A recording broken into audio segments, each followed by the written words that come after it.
Selamat pagi jemaat yang dikasihi Tuhan, Shalom. Dalam ibadah kedua ini saya akan menyampaikan firman dengan judul menjadi pribadi pemberani. 2 Timotius 1 ayat 6 sampai ayat yang ke-8 dan ayat yang ke-12.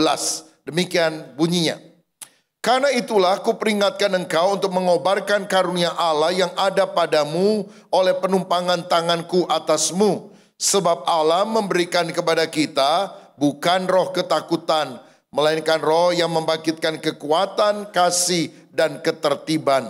Jadi, janganlah malu bersaksi tentang Tuhan kita, dan janganlah malu karena aku seorang hukuman karena Dia, melainkan ikutlah menderita bagi Injilnya, bagi kekuatan Allah. Ayat 12. Baca bersama 2-3. Itulah sebabnya aku menderita semuanya ini, tetapi aku tidak malu karena aku tahu kepada siapa aku percaya. Dan aku yakin bahwa Dia berkuasa memeliharakan apa yang telah dipercayakannya kepadaku hingga pada hari Tuhan. Amin. Kalau saya melihat dalam kehidupan orang-orang yang berhasil, bahkan orang-orang yang dipakai Tuhan, mereka punya satu kesamaan ciri. Punya sifat pemberani. Berani karena benar. Maju tak gentar, karena gentar tak maju. Saudara-saudara, Daud adalah seorang anak muda, tapi dia berani melawan singa. Berani melawan beruang. Nah, ketika dia berhadapan dengan raksasa Filistin yang bernama Goliat, dia mengalahkan dengan kuasa Tuhan. Saya percaya tantanganmu yang terbesar akan menjadi mujizatmu yang terbesar. Persoalanmu yang paling berat akan menjadi kesaksianmu yang paling hebat kalau kita punya sifat pemberani. Daniel adalah orang yang berani, tidak mau menyembah Raja Darius. Walaupun hukumannya adalah dimasukkan dalam gua singa. Dan dengan keberanian iman, dia mengatut mulut singa-singa itu. Sadra, Mesa, Abednego tidak mau menyembah patung yang didirikan oleh Nebukadnezar. Walaupun ancamannya adalah dimasukkan dalam dapur api. Mereka rela mati. Dan ketika mereka dimasukkan, 3 yang masuk, ada 4 orang di dalam. Dan itu adalah Kristus, Kristofani, Teofani, penampakan Kristus dalam masa perjanjian lama sebelum dia lahir sebagai bayi di Bethlehem. Dan mereka keluar sebagai pemenang. Saudara, menurut tradisi Yahudi, Sadra, Mesa, Abednego adalah keturunan Nahason atau Nakson yang merupakan orang Israel pertama yang lompat ke Laut Merah ketika laut itu kemudian terbelah menjadi 2 dan orang Israel berjalan di atas tanah yang rata. Nanti sore saya akan khotbah dengan judul berjiwa besar. Dan saya akan bahas tentang Nahason atau Nakson yang luar biasa ini. Nah, saudara-saudara, jadi orang yang punya keberanian itulah yang seringkali mengalami perkara besar dalam hidup ini. Tuhan tidak bisa memberkati orang yang volume hatinya kecil, yang volume hatinya sempit. Orang yang volume hatinya sempit itu punya satu ciri. Senang lihat orang susah, tapi susah lihat orang seneng.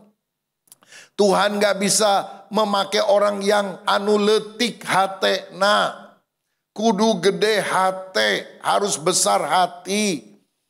Mungkin otaknya pinter, tapi kalau hatimu kecil gak maju.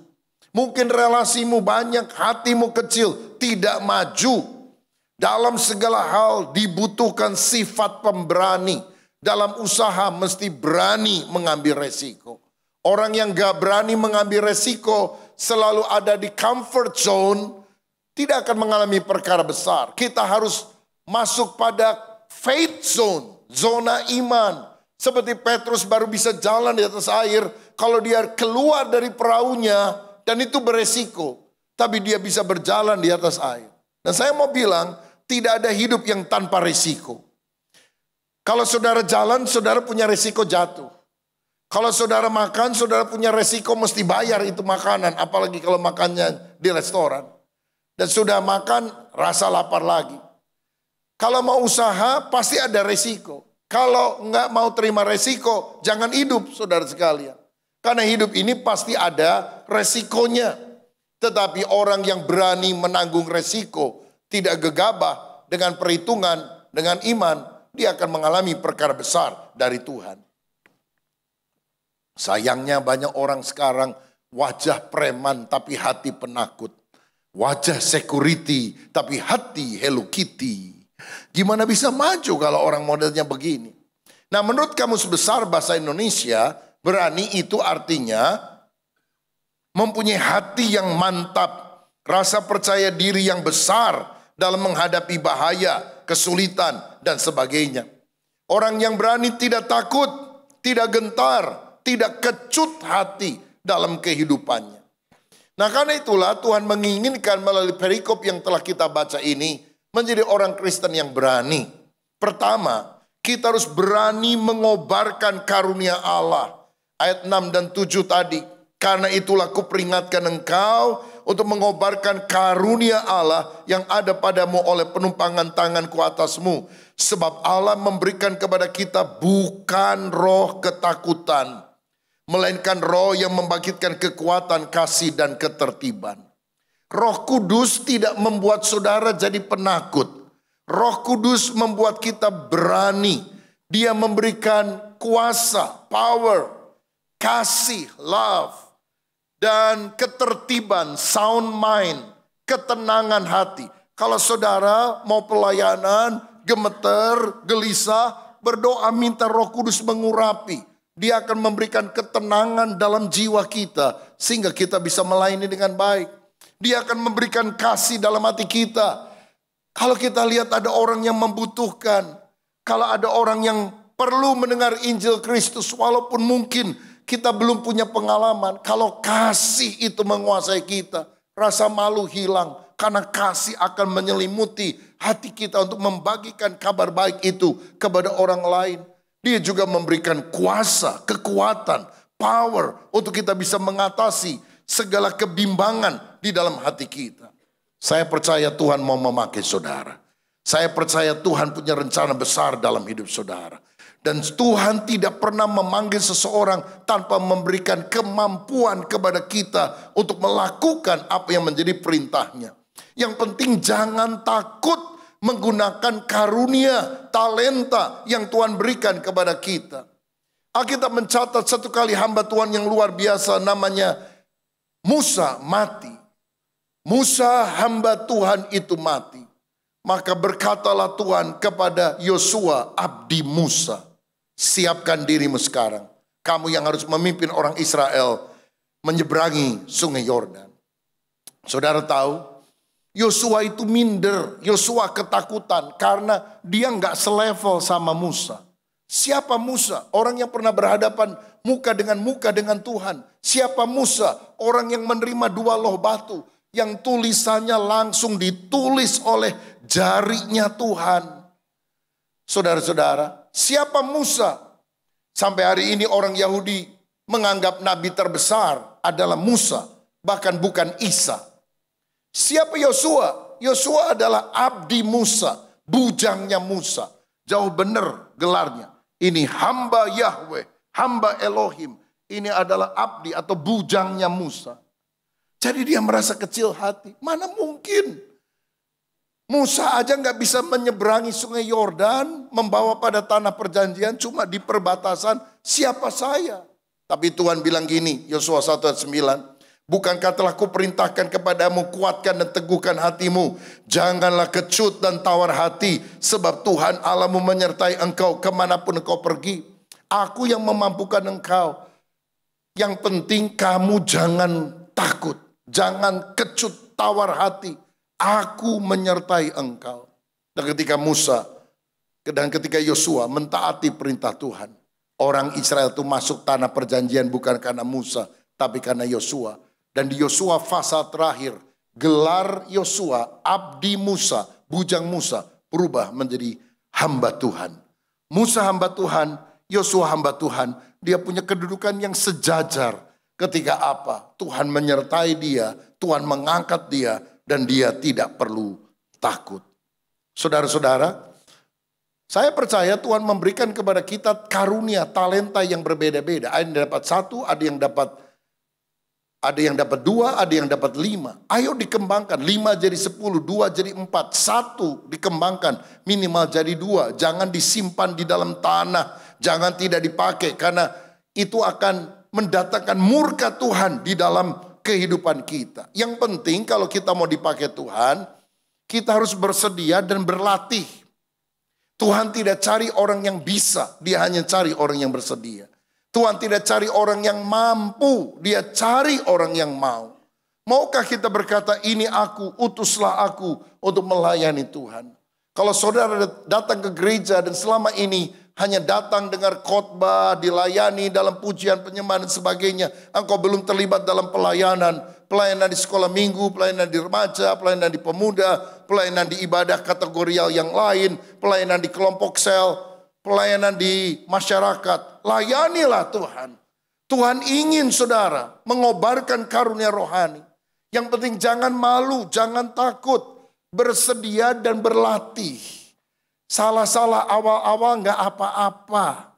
Saya ingat, saya pertama kali khotbah di renungan remaja usia 17 tahunan lah waktu itu. Dan kemudian hari saya menemukan kembali, ini transkrip khotbah saya pertama. Judulnya, Hidup Harus Seperti Perangko. Pertama, perangko itu harus melekat pada amplopnya. Hidup kita juga harus melekat kepada Tuhan. Kedua, perangko itu punya nilai 50, 100, 200. Hidup kita juga bernilai di mata Tuhan. Yang ketiga, perangko itu bisa dikirim kemana saja ke seluruh dunia. Jadi kita juga bisa menjadi pemberita Injil. Di mana saja Tuhan bisa kirim kita. Jadi judulnya Hidup Bagaikan Perangko. Dan semua jemaat berkata amin. Harus hidup lekat dengan Tuhan. Harus berharga di mata Tuhan. Dan harus dipakai untuk menjadi berkat bagi dunia. Bagus kan khotbahnya? Itu khotbah perdana saya, saudara.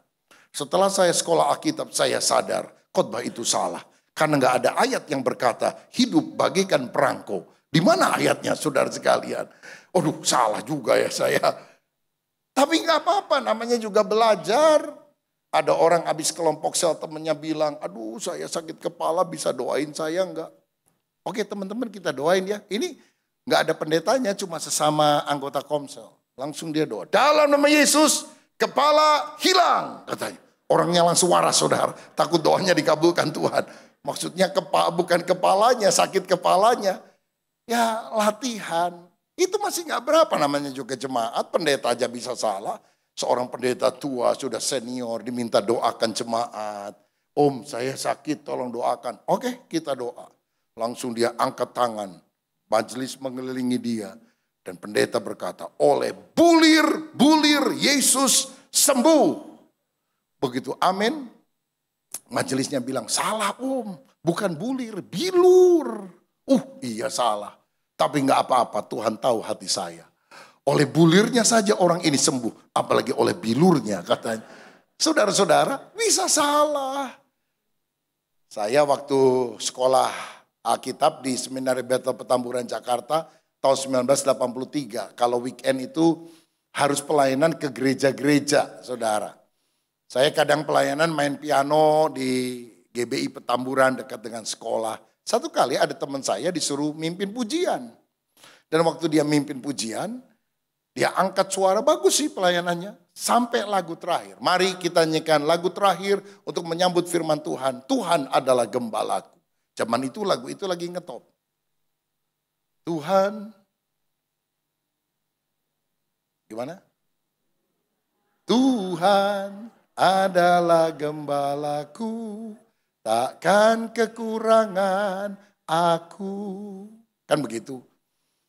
Dia ngangkat suaranya lain, saudara. Tuhan adalah gembalaku. Bersama dia ku tak akan goyah. Kita yang lagi main piano bingung juga ya. Rasanya ada sesuatu yang lain gitu saudara. Ku kan terbang tinggi bagai raja wali. Tiba-tiba dia sadar, oh maaf jemaat, lagunya salah. Karena dia pikir dari mana ada gembala yang bisa naik terbang tinggi bagaikan Raja Wali. Saudara-saudara, habis pulang di sekolah Alkitab kita bully dia. Karena apa? Ada gembala yang bisa terbang naik tinggi bagaikan Raja Wali. Tapi sekarang dia mengembalakan jemaat dengan ribuan anggotanya, dipakai Tuhan luar biasa. Jadi jangan takut-takut salah.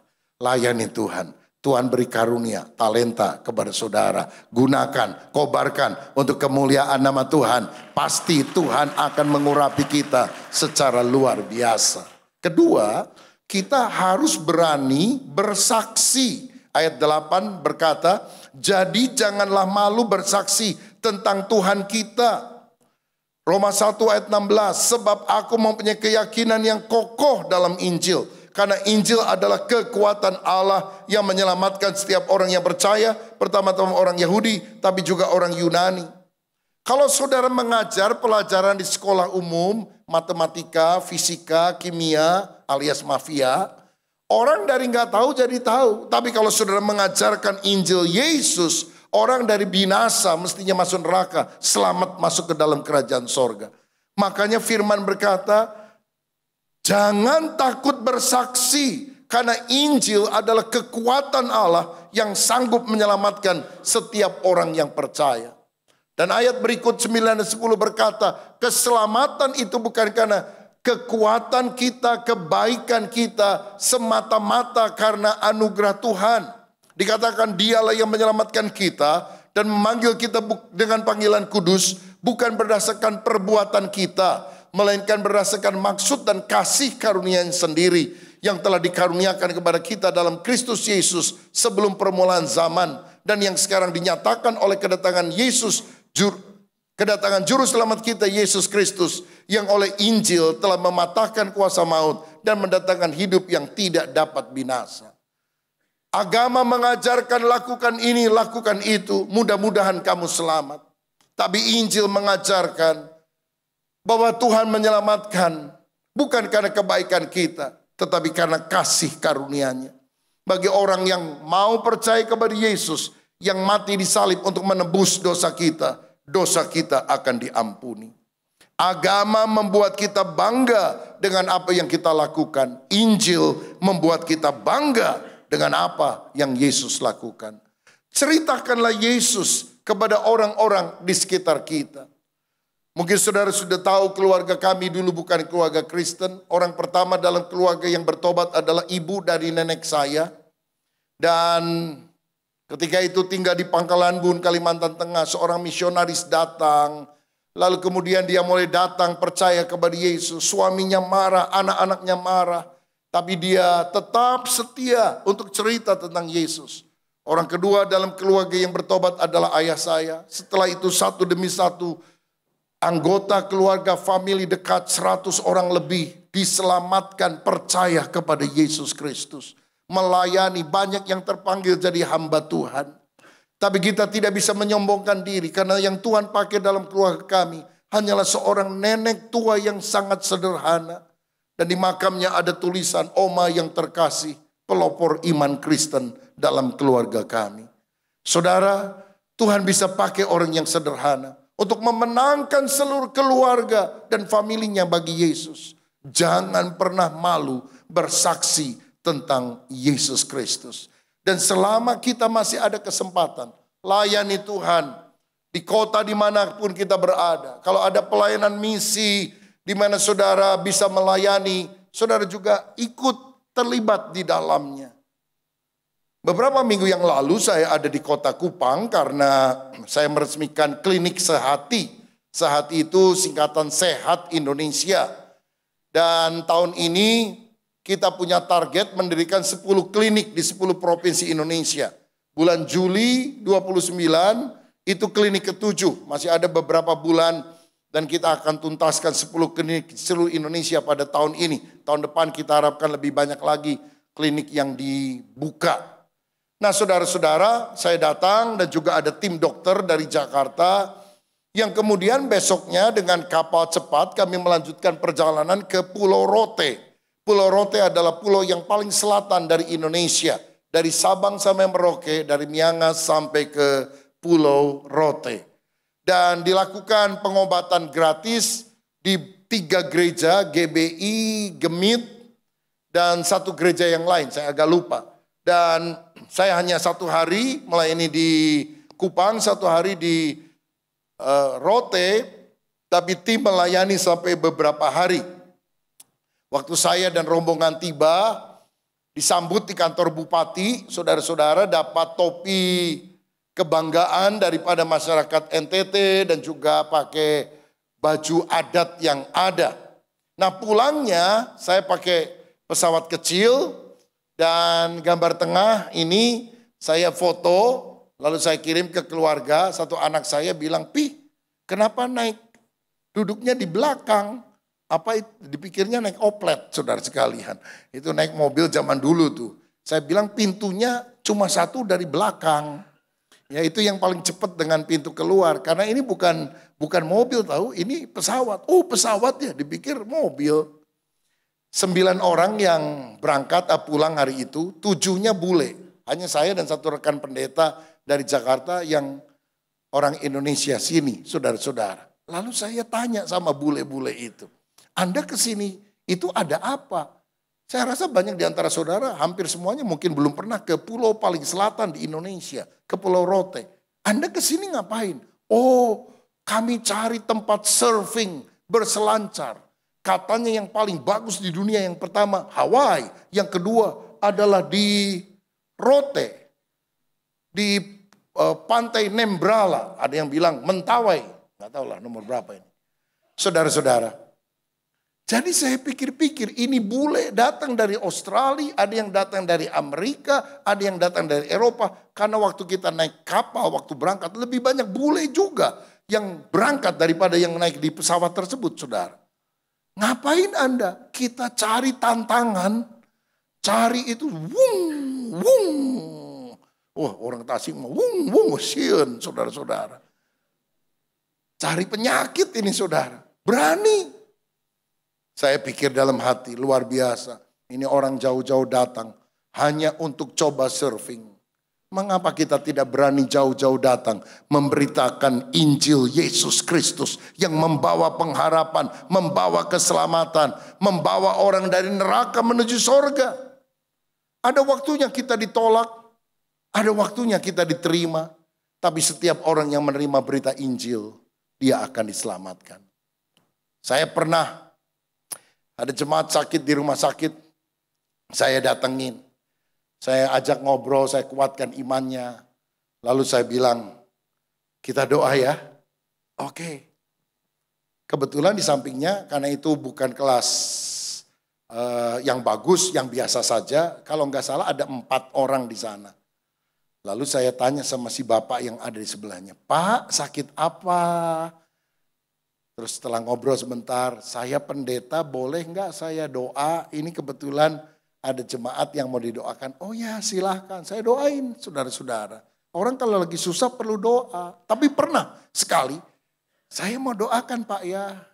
Dia geleng kepala, "Nggak mau?" "Oh ya udah, kalau nggak mau kan kita nggak paksa juga." Tapi sejak itu saya rubah pertanyaan saya. Bukan, "Maukah Bapak saya doakan?" Tapi saya ganti, "Tidak keberatankah kalau Bapak saya doakan?" Kalau dia geleng kepala berarti tidak keberatan. Kalau dia mengangguk berarti dia mau. Jadi apapun jawabannya, ku doakan juga saudara sekali. Ayo kita beritakan kabar baik. Baik orang terima, baik tidak. Yang mengkristenkan itu nggak bisa kita. Itu pekerjaan Roh Kudus. Kita cuma menabur benih firman. Orang percaya, nggak percaya, itu adalah hak tanggung jawabnya dia. Karena kita nggak boleh paksa. Tapi kalau kita diterima, hati kita bersuka cita, terlebih hati Bapa Surgawi disukakan karena 1 orang diselamatkan. Berikan tepuk tangan yang meriah untuk Tuhan kita. Klik, next. Suaranya?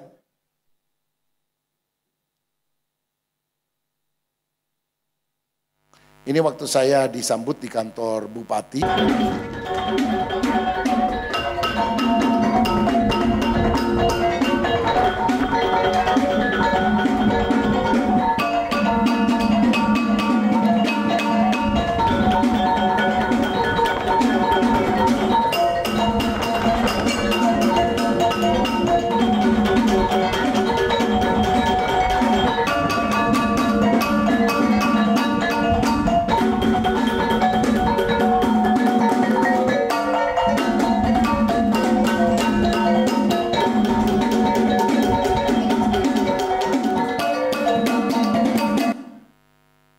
Ya, puji Tuhan. Saya sebetulnya mau ajak orang Tasik tapi nggak ada yang bisa berangkat. Jadi berangkatnya ke Wangon, Wanasri, ya nggak apa-apa lah. Sekali waktu ikut ke Rote, saudara sekalian.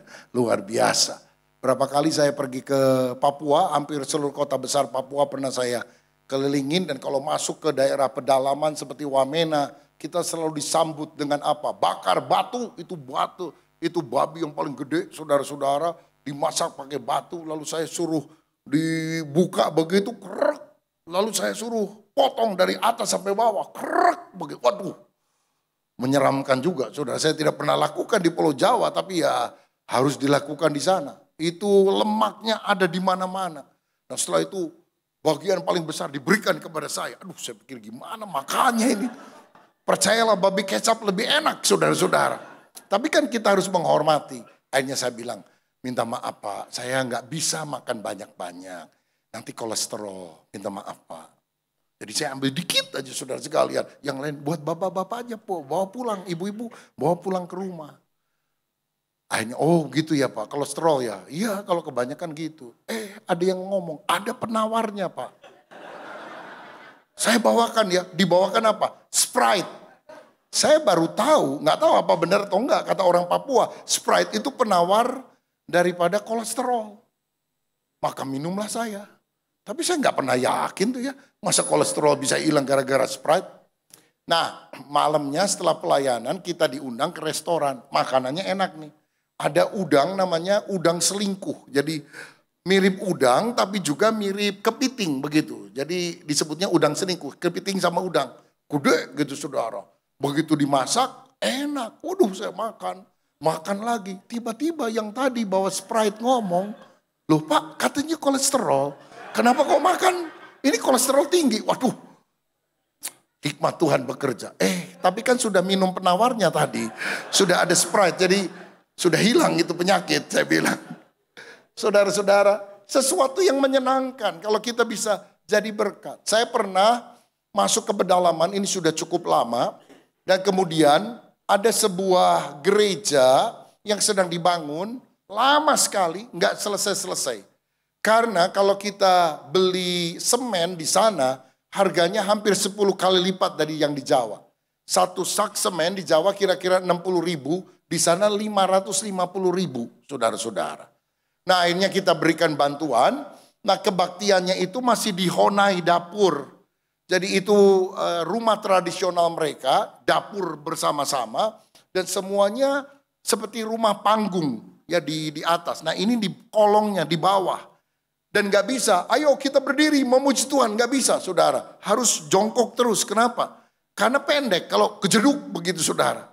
Dan waktu kita lagi nyanyi, anjing masuk, babi masuk, aduh. Gak biasa kan buat kita. Ada ibu-ibu maaf ya, satu menyusui bayinya, babynya, satu menyusui babinya, saudara sekalian. Waduh, ini nggak biasa kita lakukan, tapi itulah GBI loh saudara. Makanya waktu saya datang ke sana, kan kita kadang suka bawa pakaian pantas dipakai. Mereka pakai tuh saudara. Itu dari GBI Tasikmalaya, kaos-kaos, baju dipakai, 3 bulan nggak diganti. Karena ada daerah-daerah yang agak sulit mandi, jarang mandi. Jadi begitu kita bawa kaos yang baru, dia baru ganti saudara. Tapi waktu saya datang dan mereka tahu saya, wah ini ada ketua dari pusat datang. Waduh mereka peluk, cium luar biasa. Saya berdiri, Tuhan beri ketahanan, haleluya. Tapi mereka tulus-tulus dan kita harus melayani dengan tulus. Lalu ada satu orang, ini penduduk suku asli di sana. Dan kemudian saya tanya, ada enggak dari antara kalian jemaat yang bisa sekolah teologi dulu kan di Tasik ya, kemudian pindah ke Bandung. Enggak usah 4 tahun, setahun aja deh. Akhirnya ada satu adiknya dari gembala sidang tersebut, saudara sekalian. Lalu belajar, aduh minta ampun 3 tambah 2 aja enggak bisa. Tapi ya udah mau apa, kita ajar. Tapi setelah selesai, dia dihormati loh di sana saudara. Hebat, lulusan dari Pulau Jawa. Dahsyat. Kayak orang keluar dari Amerika Serikat saudara. Nah jadi gereja itu sudah jadi. Saya kemudian kunjungan berikutnya saya datang, saya lihat gereja tersebut. Wah, puji Tuhan, ini di penduduk asli ada gereja yang kita bangun. Kemarin datang lagi ke sana, lalu saya dikasih proposal lagi. Pak, ini gereja udah penuh sesak, mau diperbesar, dananya kurang, boleh nggak disumbang lagi? Saya bilang, kita sumbang. Karena apa? Asal Injil berkembang, jiwa-jiwa diselamatkan, nama Tuhan dipermuliakan. Itu hati kita yang harus melayani Tuhan, berani memberitakan Injil. Karena saya percaya ada pahala abadi yang Tuhan berikan bagi kita. Layani anggota keluargamu, layani teman-temanmu, layani famili-famili saudara. Supaya mereka juga diselamatkan. Dan yang terakhir, yang ketiga, kita harus berani menderita karena kebenaran. Ayat 8b, ikutlah menderita bagi Injilnya oleh kekuatan Allah. Ayat 12, itulah sebabnya aku menderita semuanya ini, tetapi aku tidak malu karena aku tahu kepada siapa aku percaya. Tuhan ingin kita menjadi orang Kristen yang berani. Pertama, berani mengobarkan karunia Allah, berani melayani. Kedua, berani bersaksi, membagikan Injil Yesus Kristus. Yang ketiga, berani menderita karena kebenaran. Menjadi orang Kristen seringkali mengalami aniaya. 2 Timotius 3 ayat 12 berkata, bahwa orang yang mau hidup beribadah di dalam Kristus akan menderita aniaya. 2 Petrus 3 ayat 3 mencatat, akan muncul pada akhir zaman ini orang-orang yang mengejek Injil Kristus. Yang terutama harus kamu ketahui ialah bahwa pada hari-hari akhir zaman akan tampil pengejek-pengejek dengan ejekan-ejekannya, yaitu orang-orang yang hidup menuruti hawa nafsunya. Beberapa minggu yang lalu dilakukan pembukaan Olimpiade di Paris, Prancis tahun 2024 ini. Dan ada pagelaran demi pagelaran, antara lain drag queen, LGBT yang menirukan peristiwa yang sangat sakral bagi orang Kristen dan Katolik, yaitu The Last Supper, perjamuan malam terakhir Yesus dan murid-muridnya. Itu dipagelarkan oleh para homoseks lesbian dengan mirip dengan apa yang Yesus pernah lakukan. Saudara-saudara, dan ini sungguh-sungguh mengecewakan sekali. Karena apa? 2,4 miliar penduduk dunia adalah Kristen dan Katolik. Dan mereka melemehkan begitu saja.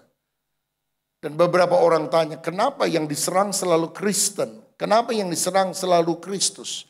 Saudara pernah pikir, kenapa Yesus yang sangat dibenci oleh iblis? Kenapa bukan pemimpin agama yang lain? Karena Kejadian 3 ayat 15 berkata, Kristuslah satu-satunya yang akan menghancurkan kepala iblis. Yang akan menghancurkan pekerjaan setan. Jadi setan gak takut sama pemimpin agama apapun. Dia sangat benci kepada Yesus.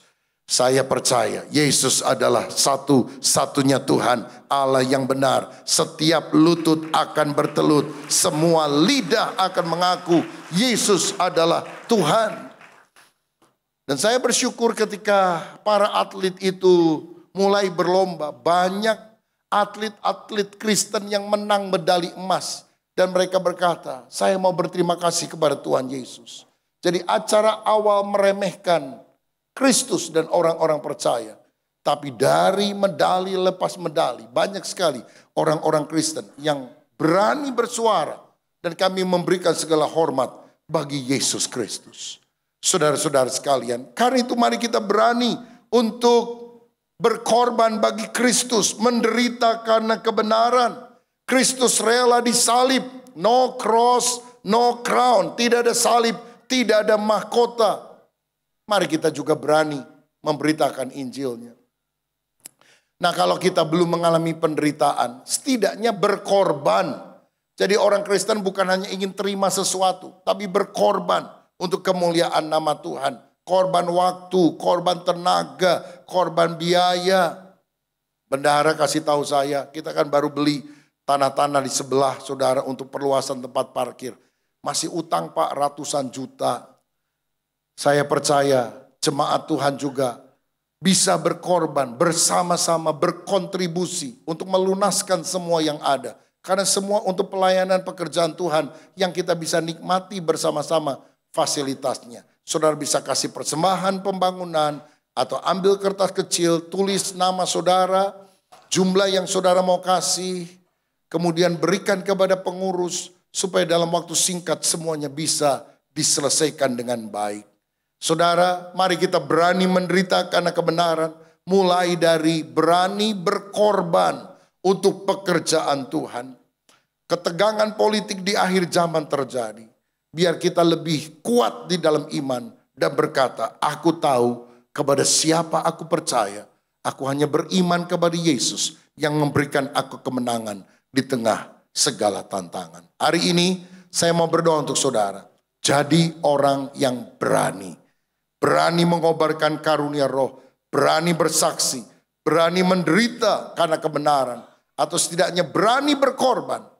Supaya banyak orang-orang mengalami Kristus dalam hidupnya.